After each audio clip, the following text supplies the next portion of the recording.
فلا مضل له ومن يضلل فلا هادي له واشهد ان لا اله الا الله واشهد ان محمدا عبده ورسوله يا ايها الذين امنوا اتقوا الله حق تقاته ولا تموتن الا وانتم مسلمون يا ايها الناس اتقوا ربكم الذي خلقكم من نفس واحده وخلق منها زوجها وبث منهما رجالا كثيرا ونساء واتقوا الله الذي تساءلون به والارحام ان الله كان عليكم رقيبا يا ايها الذين امنوا اتقوا الله وقولوا قولا سديدا يصلح لكم اعمالكم ويغفر لكم ذنوبكم ومن يطع الله ورسوله فقد فاز فوزا عظيما اما بعد فإن أصدق الحديث كتاب الله وخير الهدي هدي محمد صلى الله عليه وسلم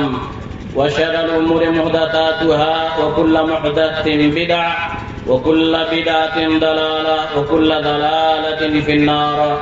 أعوذ بالله السميع العليم من الشيطان الرجيم. بسم الله الرحمن الرحيم. وما خلقت الجن والإنس إلا ليعبدون. وقال تعالى ولقد بعثنا في كل أمة رسولا أن اعبدوا الله واجتنبوا الطاغوت. سبحانك لا علم لنا إلا ما علمتنا إنك أنت العليم الحكيم. معزز و محترم قابل قدر علماء کرام، اساتذہ کرام اور دیگر محترم سامعین و سامعات، خواتین اسلام، عزیز بچوں، اللہ تبارک و تعالی کا بے حد شکر و احسان ہے، فضل و کرم ہے کہ ہم اور آپ آج یہاں ایک دینی مجلس میں اکٹھا ہوئے ہیں۔ اللہ تبارک و تعالی ہم تمام لوگوں کی حاضری کو قبول فرمائے اور سننے کے ساتھ ساتھ عمل کی بھی توفیق دے۔ محترم سامعین حضرات، جیسا کہ آپ حضرات دیکھ رہے ہیں بینر پر اور یہ آواز کانوں تک بھی پہنچی کہ دینی دعوتی اصلاحی پروگرام اور اجلاس عام ہے مولا ڈیولی کے اندر۔ یہ حقیقت میں قابل قدر ہیں ذمہ داران مدرسہ و مسجد اور گاؤں کے حضرات اور قرب و جوار اور تمام لوگ جن لوگوں نے بھی اس مجلس کے رچانے میں اپنا تعاون پیش کیا ہے کسی بھی ناحیے سے، یہ حقیقت میں اس مسجد کی دین ہے جس کی تاسیس 2015 1436 ہجری کے اندر ایک صاحب خیر کے بدولت ہوئی، اور یہ ہے مسجد کی اہمیت اور اسلام میں مسجد کا مقام و مرتبہ۔ آپ تاریخ پہ جائیں، نظر دوڑائیں، سیرت طیبہ پر، آپ صلی اللہ علیہ وسلم کی زندگی میں کوئی چیزیں آپ کو بخوبی معلوم ہو جائیں گی کہ آپ صلی اللہ علیہ وسلم گھر بنانے سے پہلے، تمام چیزوں سے پہلے جس چیز کی بنیاد رکھتے تھے وہ مسجد ہوا کرتی تھی۔ جیسا کہ آپ نے ہجرت کے بعد جب قباء کے نامی جگہ پر پہنچے تو آپ نے مسجد کی تعمیر کی جس کی فضیلت ہے اسلام کے اندر۔ پھر وہاں سے آپ مدینہ پہنچے، وہاں بھی سب سے پہلے آپ نے مسجد کی بنیاد ڈالی۔ لیکن آج افسوس کے ساتھ یہ کہنا پڑتا ہے کہ ہم مسلمانوں نے مسجد کی اہمیت کو بھلا دیا ہے، وجہ کہ دینی تعلیمات ہمارے اندر نہیں ہے، ہمارے اعمال ایسے ہیں جو عبادت سے کوسوں دور ہیں، ہم لوگ اس طرح سے اسلام سے دور ہوتے چلے جا رہے ہیں جس کا خمیازہ ہمیں اور آپ بھگت رہے ہیں۔ ہونا یہ چاہیے کہ ہم جس بھی علاقے میں، جس بھی گاؤں میں بسیں، پہلے اللہ تبارک و تعالیٰ کی عبادت کے لیے مسجد تعمیر کر لیں۔ بہرحال اب اصل موضوع کی طرف جس پر کچھ روشنی ڈالنی ہے اس کی طرف آنا چاہتا ہوں۔ اس تعلق سے قرآن کریم کی آیت کریمہ وما خلقت الجن والانس الا ليعبدون کی تلاوت کی گئی، اور اس کے بعد دوسری آیت وَلَقَدْ بَعَثْنَا فِي كُلِّ أُمَّةٍ رَسُولًا أَنِ اعْبُدُوا اللَّهَ وَاجْتَنِبُوا الطَّاغُوتَ۔ اسلامی بھائیوں، ہم اور آپ اور دنیا کا ہر شخص بہتر طریقے سے جانتا ہے کہ ہماری تخلیق، ہماری پیدائش کیوں ہوئی، ہم کیوں پیدا کیے گئے۔ یوں ہی عشوائی طور پر زندگی گزارنے کے لیے، یوں ہی کھیل تماشا کے لیے، یا ہماری پیدائش کا کچھ مقصد ہے؟ ہم کو اللہ تبارک و تعالیٰ نے بنایا، پیدا کیا ہے، اس کا کچھ ادیش ہے یا نہیں ہے؟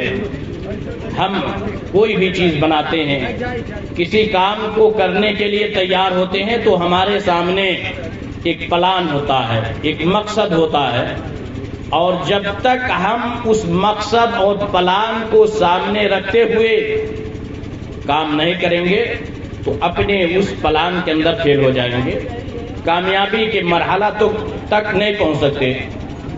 اسی طرح سے ہماری پیدائش جو ہوئی ہے، اللہ تعالیٰ نے ہمیں اور آپ کو جو پیدا کیا ہے اس کا ایک مقصد ہے، وہ کیا ہے؟ وَمَا خَلَقْتُ الْجِنَّ وَالْإِنسَ إِلَّا لِيَعْبُدُونَ، کہ ہم نے انسانوں اور جناتوں کو صرف اپنی عبادت کے لیے پیدا کیا ہے۔ یعنی انسانوں اور جناتوں کی جو پیدائش ہوئی ہے وہ کس لیے؟ کہ لوگ اللہ تبارک و تعالیٰ کی عبادت کریں، اللہ تبارک و تعالیٰ کے فرمان کے مطابق دنیا میں زندگی گزاریں، اور اسی کا نام عبادت ہے کہ اللہ تبارک و تعالیٰ کے لیے ہر کام کیا جائے جس میں اللہ تبارک و تعالیٰ کی خوشنودی ہو، چاہے وہ ظاہری طور پر ہو یا باطنی طور پر ہو، زبانی ہو یا عملی ہو، کوئی بھی ہو۔ یعنی ہر وہ کام جو ہم کرتے ہیں اللہ کے خوشنودی کے لیے ہے، اللہ تبارک و تعالیٰ اس سے راضی ہے، خوش ہے، تو ہی ہے عبادت۔ تو ہماری جو پیدائش ہوئی ہے، تخلیق، ہم جو پیدا کیے گئے ہیں وہ اللہ تبارک و تعالیٰ کی عبادت کے لیے پیدا کیے گئے ہیں۔ اب عبادت ہم کو کیسے کرنی ہے، کیسے ہم اللہ تبارک و تعالیٰ کی عبادت کریں، کس طریقے پر کہ اللہ تبارک و تعالیٰ ہم سے خوش ہو جائے؟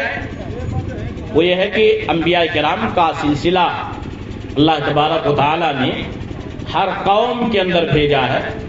ہر قوم میں اللہ تبارک و تعالیٰ نے اپنا ایک خلیفہ اور اپنا ایک رسول، پیغمبر بنا کر کے بھیجا، تاکہ اللہ تبارک و تعالیٰ کی رسالت کو، اللہ تبارک و تعالیٰ کے پیغام کو، اور جو ہماری پیدائش کا مقصد ہے اس کو لوگوں تک وہ پیغمبر، وہ رسول بتائیں، اور انہی کے طور طریقے کے مطابق ہم اللہ تبارک و تعالیٰ کی عبادت کریں، اور اسی میں نجات اور کامیابی ہے۔ اور اسی چیز کو اللہ تبارک و تعالیٰ نے وعدہ طور پہ کہا وَلَقَدْ بَعَثْنَا فِي كُلِّ أُمَّةٍ رَسُولًا أَنِ اعْبُدُوا اللَّهَ وَاجْتَنِبُوا الطَّاغُوتَ، کہ ہم نے ہر امت اور جماعت کے اندر ایک رسول بھیجا تاکہ وہ لوگوں کو اللہ تبارک و تعالیٰ کی عبادت کی طرف بلائیں، وَاجْتَنِبُوا الطَّاغُوتَ، اور طاغوت کی عبادت سے روکیں۔ طاغوت کیا ہے؟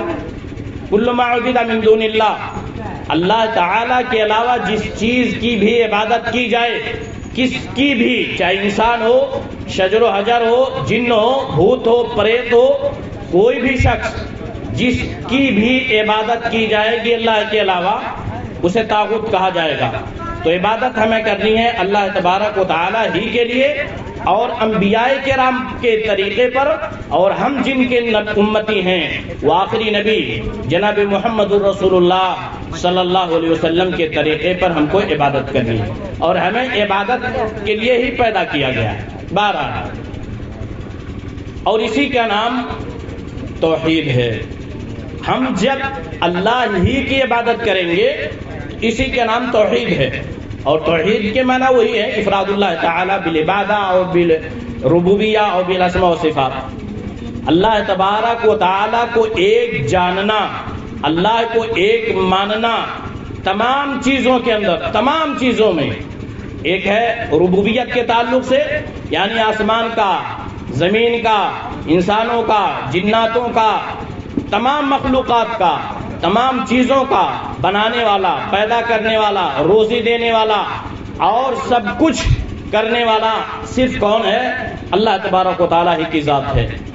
اور آج ہی نہیں، کفار مکہ بھی، مشرکین مکہ بھی اس بات کو مانتے تھے اور جانتے تھے کہ ہمارا پیدا کرنے والا، روزی دینے والا، سب کچھ کرنے والا اللہ تبارک و تعالی ہی ہے۔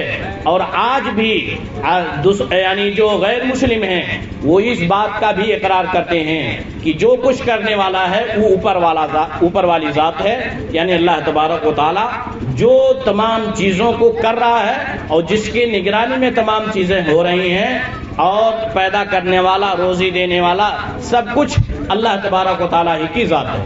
یہ ہے توحید ربوبیت، اور اس کے قائل ہر دور میں رہے ہیں۔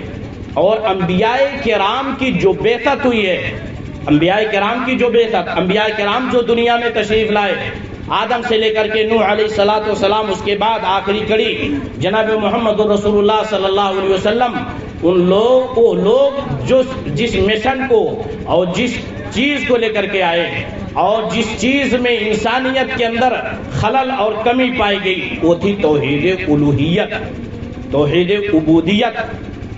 اور یہی اہم ہے، انسان کی پیدا کرنے کا جو اہم مقصد ہے عبادت، اسی چیز کے اندر جب کمی پائی گئی کسی بھی دور کے اندر تو اللہ تبارک و تعالی نے انبیاء کرام کو اس دنیا کے اندر بھیجا، اور آخر میں جناب محمد الرسول اللہ صلی اللہ علیہ وسلم کو نبی بنا کر کے اور تعلیم دے کر کے بھیجا کہ جس طرح سے انبیاء سابقہ اور گزشتہ انبیاء کرام نے توحید کی دعوت دی ہے، اسی طرح سے آپ کی بھی ذمہ داری ہے، آپ اپنے قوم والوں کو، اپنے ماننے والوں کو، متبعین کو، پوری انسانیت کو آپ توحید کی دعوت دیں، کیونکہ آپ صلی اللہ علیہ وسلم کی رسالت، آپ صلی اللہ علیہ وسلم کا پیغام، آپ صلی اللہ علیہ وسلم کا فرمان اور آپ کی نبوت کسی ایک خاص قوم کے لیے نہیں بلکہ پوری انسانیت کے لیے تھی، جیسا کہ قرآن کریم کے اندر وہ چیز موجود ہے کہ وما ارسلناک الا رحمۃ للعالمین، کہ ہم نے پورے جہان والوں کے لیے رحمت بنا کر کے بھیجا ہے۔ تو آپ صلی اللہ علیہ وسلم کی رسالت اور آپ کی پیغمبری پوری انسانیت کے لیے، پوری دنیا والوں کے لیے تھی، اور یہی کہ لوگ صرف اور صرف اللہ واحد کی عبادت کریں، ایک اللہ کی عبادت کریں اور اس کے علاوہ کسی کی عبادت نہ کریں، اور یہی ہے توحید الوہیت۔ اور اسی کے اندر کمی اور گڑبڑی ہوئی ہے، شروع زمانے میں بھی، بعد کے ادوار میں بھی، اور آج بھی جو امت مسلمہ کے اندر کمیاں ہیں، کوتاہیاں ہیں۔ ہم غیروں کی بات نہیں کرتے، مشرکین کی، کفار کی نہیں، جو مسلم امہ ہے، امت مسلمہ ہے، امت محمدیہ، ان کے اندر جو کمیاں اور گڑبڑیاں ہیں، اس کے اندر، اس توحید کے اندر، اور اس کے بعد کی جو توحید ہے، توحید کی تیسری قسم اسماء و صفات، اس کے اندر گڑبڑیاں ہوئی ہیں۔ لیکن توحید ربوبیت کے اندر نہیں گڑبڑی، الا یہ کہ جو دہری ہیں ان کے اندر کچھ گڑبڑیاں موجود ہیں، لیکن اس کے علاوہ جہاں بھی گڑبڑیاں ہیں وہ ہے توحید الوہیت اور توحید اسماء و صفات۔ اور انبیاء کرام نے صرف توحید الوہیت ہی کی طرف خصوصی طور پر دعوت دی ہے کہ لوگ صرف اللہ واحد کی عبادت کریں۔ توحید ربوبیت اور توحید الوہیت کو مختصراً آپ نے سمجھا، اور توحید اسماء و صفات، یعنی اللہ تبارک و تعالیٰ کے بہت سارے نام ہیں، بہت سارے خوبیاں ہیں، بہت سارے خوبیاں اور صفات ہیں اللہ تبارک و تعالیٰ کے۔ یہاں ایک بات یہ بھی بتاتا چلوں کہ بعض لوگ ایسا کہتے ہیں، خطیب حضرات بھی اور اپنے بہت مانے جانے اور بہت سارے لوگ علماء کرام اس طرح سے خطاب کے اندر یہاں کمیاں کر بیٹھتے ہیں کہ اللہ تبارک و تعالیٰ کی ذات وہ ہے جو ننگال ہے، یعنی جس کی کوئی صفات ہے ہی نہیں۔ یہ سراسر قرآن کریم اور حدیث رسول صلی اللہ علیہ وسلم کے خلاف ہے۔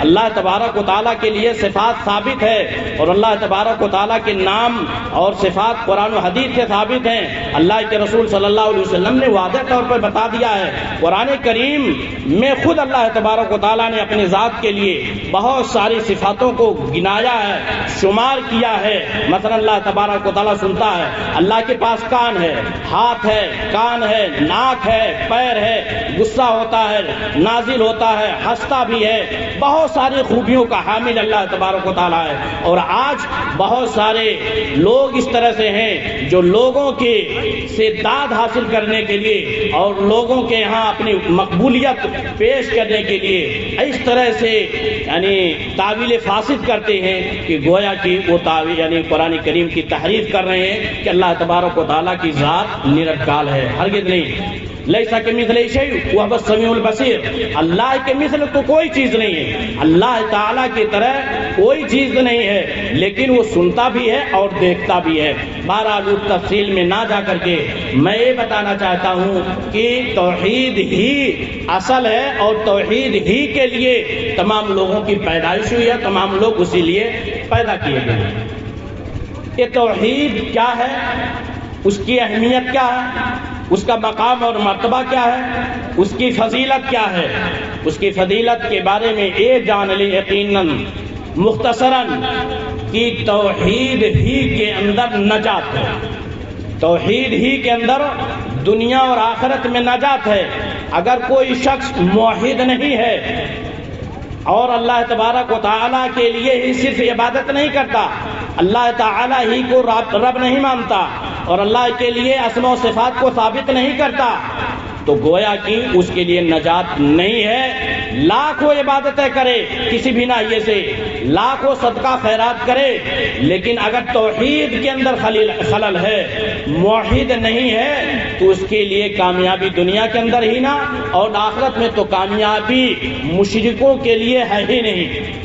کامیابی ہے تو موحد کے لیے ہے، اہل توحید کے لیے ہے، اہل ایمان جو سچے پکے ہیں انہی لوگوں کے لیے ہے۔ اللہ تبارک و تعالیٰ نے قرآن مجید کے اندر ارشاد فرمایا، الذین آمنوا ولم يلبسوا ایمانهم بظلم اولئک لهم الامن وهم مهتدون۔ الذین آمنوا ولم يلبسوا ایمانهم بظلم اولئک لهم الامن وهم مهتدون، کہ جو لوگ ایمان لائے اور اپنے ایمان میں کسی بھی ظلم کی آمیزش نہیں کی، وہی لوگ ہدایت یافتہ ہیں اور انہی لوگوں کے لیے چین و سکون ہے۔ اولئک لهم الامن، انہی لوگوں کے لیے چین و سکون ہے، اور وهم مهتدون، وہی لوگ ہدایت یافتہ لوگ ہیں۔ ظلم کیا ہے؟ ظلم سب سے وضع الشیء فی غیر محلہ، یہ ظلم کی تعریف۔ ظلم کس کو کہتے ہیں کہ کسی چیز کو اس کی جگہ نہ رکھ کر کے کسی دوسری جگہ پر رکھا جائے، یہ ظلم ہے۔ اور ظلم میں شرک سب سے بڑا گناہ ہے۔ ظلم سب سے بڑا ظلم جو ہے وہ شرک ہے، جیسا کہ اللہ تبارک و تعالیٰ نے قرآن مجید کے اندر ارشاد فرمایا، ان الشرک لظلم عظیم، کہ شرک ہی سب سے بڑا ظلم ہے، کیونکہ انسان کی تخلیق ہوئی ہے اللہ کی عبادت کے لیے۔ اب اللہ کی عبادت چھوڑ کر غیروں کی عبادت کی طرف انسان پلٹ جائے، دوسرے کی پوجا پاٹ کرنے لگے، پوجا پاٹ کرنی ہے اللہ کی اور وہ کر رہا ہے کسی اور کی پوجا پاٹ کر رہا ہے، زمین والوں کی اور اپنے جیسے انسانوں کی پوجا پاٹ کر رہا ہے، اور یہی نہیں، اس سے بھی گیا گزرا مردے کی پوجا پاٹ کر رہا ہے، اس کو حاجت روا مشکل کشا سمجھ رہا ہے، تو اس سے بڑا ظلم اور کوئی نہیں ہو سکتا۔ تو اس طرح سے ایمان توحید کی فضیلت ہے، اور اسی طریقے سے توحید کی فضیلت یہ بھی ہے کہ جو شخص توحید ہی کے حالت میں اگر مرا، جس کی وفات توحید کے حالت میں ہوئی، شرک کی آمیزش اس کے زندگی میں نہیں ہوئی، اس کی عبادتوں میں شرک کی ملاوٹ نہیں ہوئی، تو اس کا ٹھکانہ جنت کے علاوہ کچھ نہیں ہے۔ جو موحد ہیں، توحید پرست ہیں، جو لوگ صرف اللہ تبارک و تعالیٰ ہی کی گن گاتے ہیں، اللہ تبارک و تعالیٰ ہی کے فرمان کے مطابق عمل کرتے ہیں، اپنی عبادت پوجا پاٹ صرف اللہ کے لیے کرتے ہیں، تو وہ اگر اسی حالت میں ان کی موت ہوئی توحید کی حالت میں تو جنتی رہیں گے، اور جہنم میں گرچہ وہ جائیں اپنے گناہوں کے بدولت، گناہ آدمی سے ہو سکتا ہے اور ہوتا بھی ہے، تو گناہ کے اگر اللہ تعالیٰ چاہے گا تو اپنے فضل و کرم سے اسے جنت میں براہ راست داخل کر دے گا پہلی فرصت میں، اور اگر چاہے گا تو انہیں ان کے کیے دھرے کے برابر انہیں جہنم میں سزا دے گا۔ پھر ایک نہ ایک دن، کسی نہ کسی دن وہ موحد شخص جنت کے اندر ضرور داخل ہوگا، جیسا کہ اللہ کے رسول صلی اللہ علیہ وسلم کی حدیث ہے، فإن اللہ حرم علی النار من قال لا الہ الا اللہ یبتغی بذلک وجہ اللہ، کہ اللہ تبارک و تعالیٰ ایسے شخص پر جہنم کو حرام کر رکھا ہے جو شخص کہے لا الہ الا اللہ، اور اس کلمہ کے ذریعہ جو کلمہ توحید ہے، کلمہ اساس ہے اور اسلام کا پہلا رکن ہے، اس کے ذریعہ اللہ کی رضا اور اللہ کی خوشنودی چاہتا ہے، تو وہ شخص جنت میں جائے گا اور اس کے اوپر جہنم حرام ہوگی، اللہ یہ کہ وہ اپنے گناہ کے عوض جو بھی ہو سزا کاٹ لے اللہ تبارک و تعالیٰ نے۔ اسی طریقے سے کچھ ایسے افراد بھی ہیں کہ اہل توحید کی فضیلت ہے، جو لوگ پکے سچے موحد ہیں ان کی فضیلت، بہت ساری فضیلتیں ہیں لیکن دو ایک پر میں بات کرتا ہوں۔ ایک فضیلت اور کہ کچھ لوگ ایسے ہیں جو لوگ اپنی توحید کو کما حقہ ادا کریں گے، توحید ان کے دنیاوی زندگی میں رچ بس جائے، توحید سے ایک حرف ادھر ادھر نہ ہو، تو کچھ ایسے لوگ ہیں جو جنت میں بغیر حساب و کتاب کے بھی داخل ہوں گے۔ کوئی حساب کتاب ان لوگوں کا نہیں ہوگا، بغیر حساب کتاب کے، بغیر ان کے باز پرس کے کہ کیا کچھ دنیا میں کیا کچھ نہیں پوچھا جائے گا۔ اگر وہ سچے پکے موحد رہے تب وہ لوگ جنت میں جائیں گے، داخل ہو جائیں گے بغیر حساب کتاب کے۔ کون لوگ داخل ہوں گے؟ ان کے کچھ صفات ہیں، کچھ خوبیاں ہیں۔ اللہ کے رسول جب یہ بات بیان کی گئی، صحابہ کرام آپس میں چیمی گوئیاں کرنے لگے کہ ہاں اب کون اسے مطلوب ہے، کون اس کا یعنی اس نصیبے کا مستحق ہے، کون وہ شخص ہے جو جنت میں بغیر حساب و کتاب کے جائے گا۔ بہت چیمی گوئیاں شروع ہو گئیں، فلاں ہے فلاں ہے، جو لوگ اسلام کی حالت میں یعنی پیدا ہوئے، جو لوگ فتح مکہ سے پہلے اسلام لائے، جو اور بہت ساری چیزیں ہیں۔ تو آپ صلی اللہ علیہ وسلم آئے اور کہا سنو، ان لوگوں کے 4 صفات ہیں، 4 صفات، 4 خوبیوں کا حامل جو شخص ہوگا وہ جنت میں بغیر حساب و کتاب کے جائے گا۔ کون؟ ہم الذین لا یسترقون ولا یکتوون ولا یتطیرون وعلی ربہم یتوکلون۔ 4 خوبیاں۔ وہ لوگ جو رقیہ جھاڑ پھونک نہیں کرواتے ہیں، اور نہ ہی بدشگونی لیتے ہیں، اور نہ ہی داغنے کے ذریعہ کچھ علاج کروایا جاتا اس کے بھی قریب نہیں جاتے، اور آخری وعلی ربہم یتوکلون، اپنے رب کے اوپر مکمل بھروسہ کرتے ہیں، اپنے رب کے اوپر ان کا مکمل بھروسہ ہے، چاہے وہ پریشانی کے عالم میں ہوں، آئی سی یو میں ہو، کہیں بھی ہو، لاکھ ہو، تنگی ہو، بیماری ہو، بھوکمری ہو، ہر حال میں اللہ پر بھروسہ رکھتے ہیں۔ ایسے ہی یہ 4 گڑ اور 4 خوبیاں، 4 صفات جن کے اندر پائے جائیں گے، وہ لوگ جنت کے اندر بغیر حساب و کتاب کے جنت میں داخل ہوں گے۔ اسلامی بھائیوں، توحید کی اہمیت بہت ہی زبردست ہے۔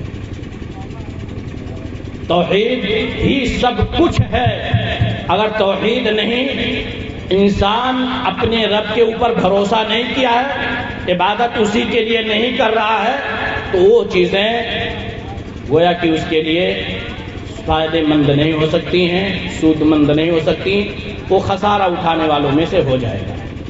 یہ رہی مختصر سی بات، بس مختصر سی توحید کی فضیلت اور توحید کے بارے میں۔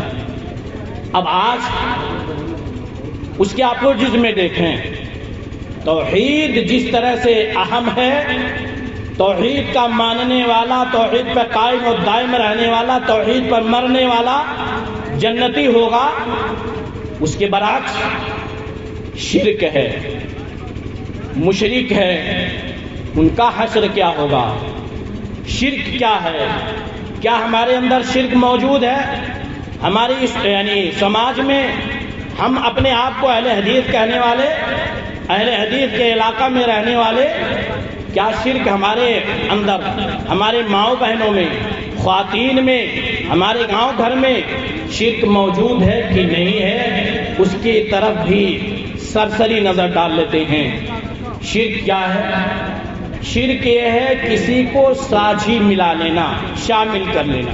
ایک آدمی ہے، اس کے ساتھ کسی اور کو جوڑ لیا جائے، اس کو اپنا شریک بنا لیا جائے، ساجھی بنا لیا جائے کہ ہمارا یہ ساجھی دار ہے۔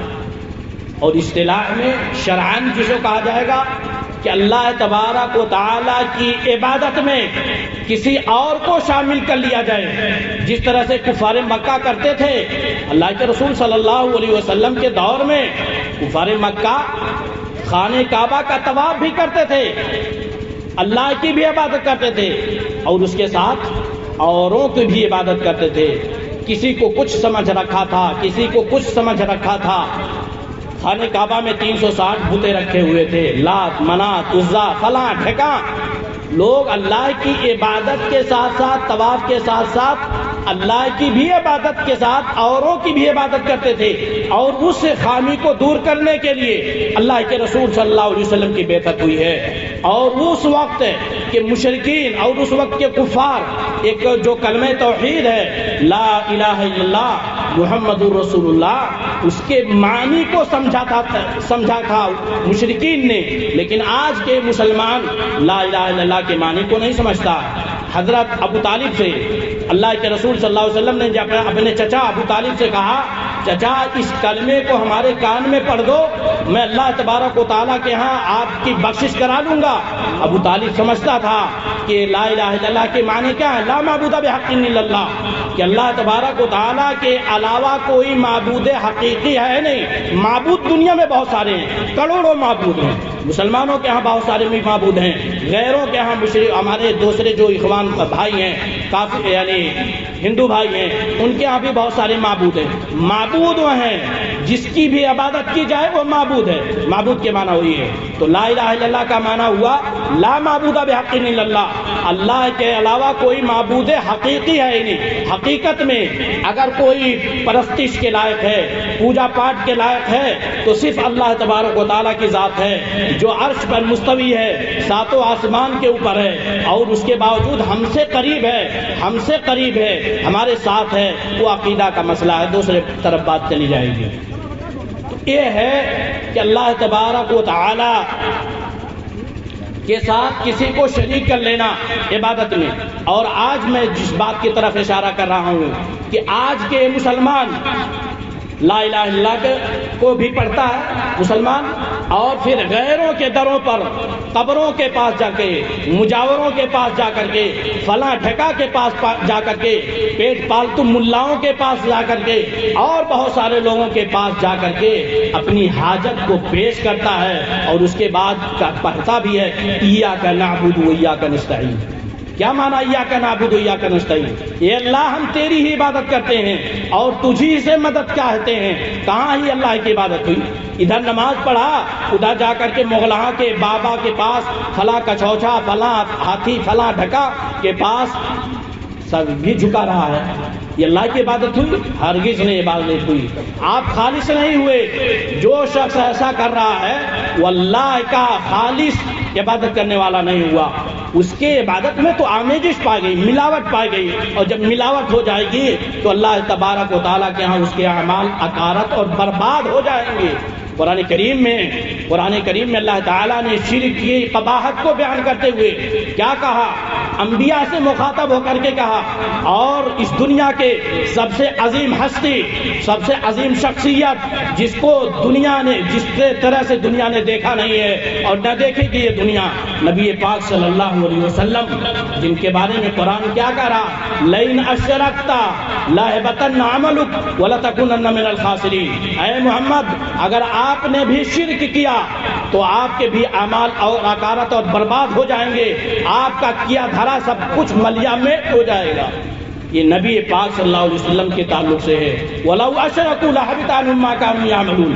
اگر انبیاء کرام بھی لوگ بھی اللہ کے ساتھ شرک کریں تو ان کے بھی اکارت اعمال اکارت اور برباد ہو جائیں گے، نیز تو نابود ہو جائیں گے، کوئی کام آنے والی چیز نہیں ہوگی۔ یہ شرک کی قباحت ہے۔ اسلامی بھائیوں، شرک کے بہت ساری قسمیں ہیں، بہت ساری چیزیں ہیں، بہت تفصیل میں نہیں، مختصراً دو ایک باتوں کی طرف اشارہ، وقت بالکل آدھا گھنٹہ کے قریب ہونے کو ہے، ہو چکا لگ بھگ۔ ایک دعا بھی ہے، دعا عبادت میں دعا بھی شامل ہے کہ دعا اللہ کے لیے ہی ہونی چاہیے۔ ادعونی استجب لکم۔ اللہ تعالیٰ نے لوگوں کو حکم دیا کہ لوگ مجھے پکارو، میں تمہاری دعاؤں کو قبول کروں گا۔ ادعونی استجب لکم ان الذین یستکبرون عن عبادتی سیدخلون جہنم داخرین۔ جو لوگ دعا سے اعراض کریں گے اللہ تعالیٰ ان کو خائب و خاسر ہے، جہنم میں داخل کیے جائیں گے۔ دعا اللہ کو پکارنا ہے، لیکن آج اس قسم کے اس بارے میں چلے جائیں گے، رقیہ کا مسئلہ، جھاڑ پھونک کا مسئلہ لے لیں تو آج امت کے اندر، اس سماج کے اندر، ہمارے مسلم گھرانے میں اہل حدیث کہنے والے لوگ بھی اس برائی اور اس خبیث چیز شرک میں ملوث ہیں۔ دعا، کچھ بھی معاملہ ہو گیا، کچھ بھی پریشانی آئی، فوری طور پر ہم دعاڑیوں کے پاس پہنچ جاتے ہیں، جادوگروں کے پاس پہنچ جاتے ہیں، ملاؤں کے پاس پہنچ جاتے ہیں، وہ لوگ جو اپنے پیٹ کو سیدھا کرنے کے لیے، اپنی نسل کو عیش و عشرت کی زندگی سنوارنے کے لیے لوگوں کو اپنے دامے فریب میں پھنسا کر کے، لوگوں کو چکما دے کر کے اپنے دام جال میں پھنساتے ہیں اور ان لوگوں کے تمناؤں کو پورا کرتے ہیں۔ ان لوگوں سے میں پوچھنا چاہتا ہوں جو دوسرے لوگوں کی تمناؤں کو پورا کرنے بیٹھے ہیں، یہ لوگ اپنی تمنا کیوں نہیں پورا کر لیتے؟ اپنے آل اولاد کی اصلاح کیوں نہیں کر لیتے؟ اور اپنی اس کمزور اقتصادی مالی پوزیشن کی اصلاح کیوں نہیں کر لیتے ہیں؟ یہ ساری چیزیں ہمارے ایمان اور عقیدے کو خریدنے کے لیے ہیں، اور یہ شیطان کی چال ہے، اور یہ شیطان چاہتا بھی ہے کہ جس طرح سے ہمارا ٹھکانہ جہنم ہے ابن آدم کی وجہ سے، اور اسی طرح سے میں ابن آدم کو بھی اپنے ساتھ جہنم میں لے کر لے جاؤں۔ آج یہ دعا کرنے والے، کرانے والے کس طرح سے ہیں، کیسے لوگ، کس کس کے پاس؟ بات ابھی یہیں تک نہیں ہے۔ آج یہ مسلم طبقہ، ہماری مائیں بہنیں، خواتین، بہو بیٹیاں، ہمارے گھر کے افراد، ہمارے بہن، ہمارے بھائی، ہمارے بزرگ، والدین، مسلمانوں تک اگر محدود رہتے تو کچھ بات بنتی، مسلمانوں تک اگر ان کا معاملہ رہتا تو کچھ بات بنتی۔ یہ غیروں کے پاس، دوسرے مذہب کے ماننے والوں کے پاس بھی اپنی منتیں لے کر کے پہنچتے ہیں، اپنی حاجتیں لے کر کے پہنچتے ہیں، اپنے کوکھ کی بدولت پہنچتی ہیں یا خواتین کہ ہمارا کوکھ خالی ہے، ہم آج اس سے یعنی اپنی اولاد لے لیں گے، کس سے؟ غیر مشرک سے، غیر یعنی دوسرے لوگوں سے، دوسرے مذاہب کے ماننے والوں سے۔ یہ کیا مسئلہ ہے؟ کہاں ہماری ایمانی غیرت؟ کہاں ہم اللہ کے نیک بندے؟ کہاں ہماری مسلمانی ایمانی غیرت اور جذبہ؟ کیوں ہم نے قرآن و حدیث کو چھوڑا؟ کیوں ہم قرآن و حدیث کی تعلیم سے ہٹ کر کے اور اپنی اسلام جیسی نعمت کو چھوڑ کر کے دوسروں کے دروں کے چکر لگانے پر تلے ہوئے ہیں؟ یہ کہاں کا دین ہے؟ یہ کیا ہے؟ بہت ہی افسوسناک اور بہت ہی قابل غرض معاملہ ہے مسلمانوں کے لیے کہ آج ہمارا عقیدہ بالکل مکمل اللہ تبارک و تعالیٰ پر ہونا چاہیے، اور یہ رقیہ جھاڑ پھونک شرک میں سے ہے اگر اس کے شروط نہیں پائے گئے۔ میں 3 شرطیں بیان کر دیتا ہوں جھاڑ پھونک کے لیے، کرنے والے بھی سمجھیں اور کرانے والے بھی سمجھیں۔ اگر یہ تینوں شرطیں نہیں پائی گئیں تو وہ شرک پایا جائے گا۔ پہلی چیز، کرنے والا خصوصاً اس چیز کو سمجھتا ہو جو پڑھ کر کے دم کر رہا ہے، عربی کو جانتا ہو، قرآن کریم کے نصوص کو سمجھتا ہو، ماثورہ دعاؤں کو سمجھتا ہو۔ آج وہ الف بات بھی نہیں جانتا، الف الحمدللہ رب العالمین کا ترجمہ بھی نہیں سمجھتا ہے، اور وہ تمام علاقے کے پریشانیوں کو لے کر کے بیٹھا ہوا ہے، کہاں ہے؟ اور نہ ہی کروانے والا سمجھتا ہے۔ دوسری شرط یہ ہے کہ وہ چیزیں ایسی ہوں کہ اللہ تبارک وہ کرنے کرانے و دونوں والوں کا اعتماد مکمل اللہ تبارک و تعالیٰ پر ہو کہ سب یہ تو سبب ہے، کرنے والا اللہ تبارک و تعالیٰ کے ساتھ ہے۔ اس طرح سے شروط ہیں، جب تک وہ شرطیں نہیں پائی جائیں گی یہ دعا طبیعت سب کچھ ردی کے ٹوکری میں پھینک دیا جائے گا اور شرک میں داخل ہو جائے گا۔ اور اسی طریقے سے سماج کے اندر بہت ساری جو خرابیاں شرک کے تعلق سے، نجومیوں کے پاس ہاتھ دکھانے کا مسئلہ اور بہت ساری مسئلہ، یہ ساری چیزیں ہمارے سماج میں اس علاقے میں موجود ہیں، اس لیے میں مناسب سمجھا کہ اس کی طرف اشارہ کر دوں۔ اللہ کے رسول صلی اللہ علیہ وسلم نے فرمایا من اتى عرافا او کاہنا فصدقه بما يقول فقد یعنی لم تقبل صلاته 40 یوما۔ اور دوسری روایت میں ہے کہ اللہ کے رسول صلی اللہ علیہ وسلم کی لائی ہوئی شریعت کی اس نے خیانت کی، نبی پاک صلی اللہ علیہ وسلم پر جو نازل کی گئی ہے اس نے اس کی خیانت کی ہے۔ ان نجومیوں کے پاس چلے جانا، جیوتشی کے پاس جانا، اپنے ریکھے کو دکھانا، یا اور بہت سارے ہماری قسمت آزمائی ہو رہی ہے، یہ شرک میں سے ہے۔ اور اس طرح سے بدشگونی بھی، بدشگونی کیا ہے؟ برا فعل لینا۔ کسی کا صبح میں اٹھا فلاں کا چہرہ دیکھ لیا آج ہمارا کام نہیں پورا ہوگا، یہ عقیدہ توحید کے خلاف ہے، ایسا نہیں ہے، اللہ پر بھروسہ ہونا چاہیے۔ اور اسی طریقے سے نجوم ستاروں پر اللہ کے رسول صلی اللہ علیہ وسلم کی حدیث ہے، صلح حدیبیہ کے موقع پر لمبی حدیث ہے، اس میں تفصیل نہیں جانا چاہتا۔ آپ نے فجر کی نماز پڑھائی اور کہا کہ سنو صحابہ کرام، کیا تم جانتے ہو کہ اللہ تعالیٰ نے کیا کہا؟ کہا نہیں، اللہ اس کے رسول زیادہ جانتے ہیں۔ آپ صلی اللہ علیہ وسلم نے فرمایا تمہارے رب نے کہا ہے کہ تم میں سے بعض لوگ ہمارے اوپر شام کو ایمان لائے، صبح کو کافر، صبح میں ایمان شام کو کافر، یہ کیسے معاملہ ہو گیا؟ اللہ کے رسول صلی اللہ علیہ وسلم نے فرمایا رات جو بارش ہوئی ہے، رات میں صلح حدیبیہ کے موقع پر رات میں بارش ہوئی تو کچھ لوگوں نے کہا کہ مطرنا بفضل اللہ، یہ بارش اللہ کے فضل سے ہوئی ہے، اللہ کی وجہ سے اللہ کی رحمت نازل ہوئی ہے۔ اور کچھ لوگوں نے کہا مطرنا بنوء کذا و کذا، ہم ہتھیا کی وجہ سے برسائے گئے ہیں، فلاں نچھتر کی وجہ سے برسائے گئے ہیں، فلاں نچھتر میں بارش ہوگی ہی، نچھتر کو اس کا ایمان اور عقیدہ رہا، اللہ پر اس کا عقیدہ اور ایمان نہیں رہا، یہ بھی شرک میں داخل ہے اور آج ہماری اس امت کے اندر موجود ہے۔ اس کے علاوہ بہت ساری خرافات، شرک کے انواع و اقسام ہیں۔ وقت بالکل ہو چکا، خلاصہ یہ ہے کہ عقیدہ توحید کی اہمیت ہے۔ اگر ہم جنت چاہتے ہیں، کسی بھی طرح لڑھکتے ہوئے گھسٹتے ہوئے اپنے زمین پر لیٹ کر کے جنت میں جانا چاہتے ہیں تو توحید کو اپنا لیں۔ توحید پر اگر موت ہوئی، گرچہ ادھر گناہ ہو، میں نہیں کہتا گناہ کی اجازت نعوذ باللہ من ذالک، لیکن اگر گناہ ادھر ہے اور توحید پہ یعنی وفات ہوئی ہے، شرک نہیں پایا گیا زندگی میں، تو اس کو جنت میں جانا ہی جانا ہے کسی بھی ناحیے سے۔ لیکن اگر شرک پہ موت ہوئی تو آپ بھر لٹا دیں، آپ کا عمل قبول نہیں ہو سکتا، جنت ہی ٹھکانہ ہوگا جس کی وفات شرک کی حالت میں ہوئی ہے۔ اور رسول اللہ صلی اللہ علیہ وسلم نے شرک کے جتنے بھی وسائل، جتنے بھی طریقے، جتنے بھی راستے ہیں جو شرک کی طرف پہنچا دیں، اپنی امت کو اس سے سختی کے ساتھ منع کیا ہے۔ یہ نبی پاک صلی اللہ علیہ وسلم والدین سے بھی زیادہ شفیق امت پر تھے۔ قرآن کریم میں اللہ تعالیٰ نے فرمایا لقد جاءکم رسول من انفسکم عزیز علیہ ما عنتم حریص علیکم بالمؤمنین رؤوف الرحیم۔